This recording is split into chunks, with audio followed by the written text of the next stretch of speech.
حصہ 12 قرآن و حدیث کے حقوق اور مسائل۔ باب اول قرآن کے حقوق۔ سوال 237 قرآن کے ہمارے اوپر کیا حقوق ہیں؟ جواب: ایمان لانا، تلاوت کرنا، سمجھنا، عمل کرنا، دوسروں تک پہنچانا۔ سوال 238 کیا صرف تلاوت کافی ہے یا سمجھنا بھی ضروری ہے؟ جواب: سمجھنا بھی ضروری ہے۔ قرآن ہدایت کے لیے نازل ہوا ہے، محض تلاوت کے لیے نہیں۔ سوال 239 کیا بغیر وضو قرآن چھونا جائز ہے؟ جواب: نہیں، قرآن کو چھونے کے لیے وضو ضروری ہے۔ الواقعہ 79۔ سوال 240 کیا بغیر وضو قرآن پڑھنا جائز ہے؟ جواب: جی ہاں، زبانی پڑھ سکتے ہیں لیکن چھو نہیں سکتے۔ سوال 241 کیا خواتین حیض کی حالت میں قرآن پڑھ سکتی ہیں؟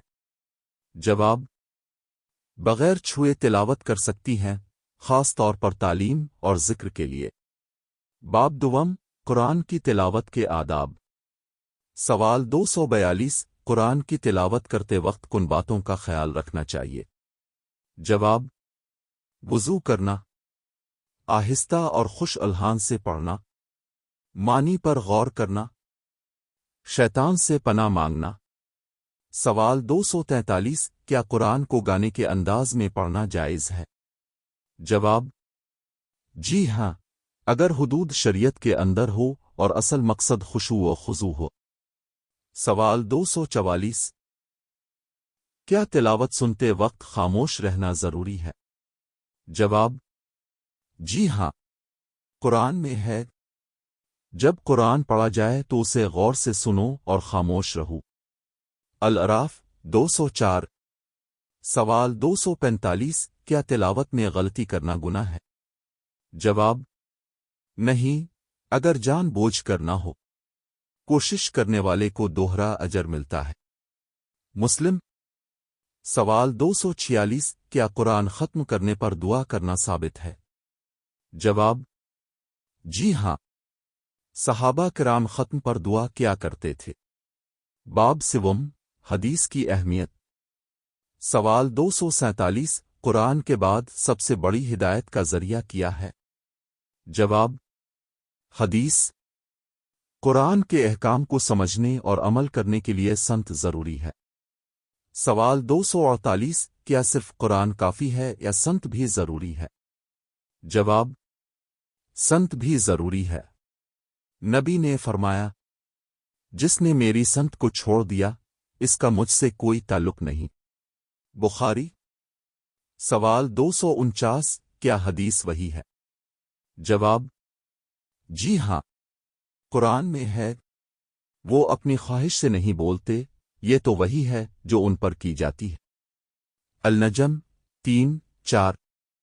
سوال 250 کیا حدیث کے بغیر اسلام مکمل سمجھا جا سکتا ہے؟ جواب: نہیں، نماز، ذکر اور حج جیسے اعمال کی تفصیل صرف حدیث سے ملتی ہے۔ سوال 251 کیا حدیث کو رد کرنے والا مسلمان رہتا ہے؟ جواب: اگر وہ جان بوجھ کر حدیث کا انکار کرے تو ایمان سے نکل جاتا ہے۔ باب چہارم سنت پر عمل کے مسائل۔ سوال 252 کیا سنت پر عمل کرنا واجب ہے؟ جواب: جی ہاں، اللہ نے فرمایا: جو رسول کی اطاعت کرے اس نے اللہ کی اطاعت کی۔ النساء 80۔ سوال 253 کیا ہر سنت فرض کے برابر ہے؟ جواب: نہیں، سنت کی کئی اقسام ہیں، سنت مقدہ، سنت غیر مقدہ، نفل وغیرہ۔ سوال 254 کیا بدعت ایجاد کرنا جائز ہے؟ جواب: نہیں، نبی نے فرمایا: ہر بدعت گمراہی ہے۔ مسلم۔ سوال 255 کیا نبی کی سیرت پر عمل کرنا سنت ہے؟ جواب: جی ہاں، آپ کی زندگی ہی قرآن کا عملی نمونہ ہے۔ سوال 256 کیا ہر مسلمان کو حدیث پڑھنی چاہیے؟ جواب: جی ہاں، تاکہ دین کی صحیح سمجھ حاصل ہو۔ باب پنجم، قرآن و حدیث سے دوری کے نقصانات۔ سوال 257، جو شخص قرآن و حدیث کو چھوڑ دے اس کا انجام کیا ہوگا؟ جواب، دل سخت ہو جائے گا، گمراہی میں پڑے گا، قیامت کے دن رسوائی ہوگی۔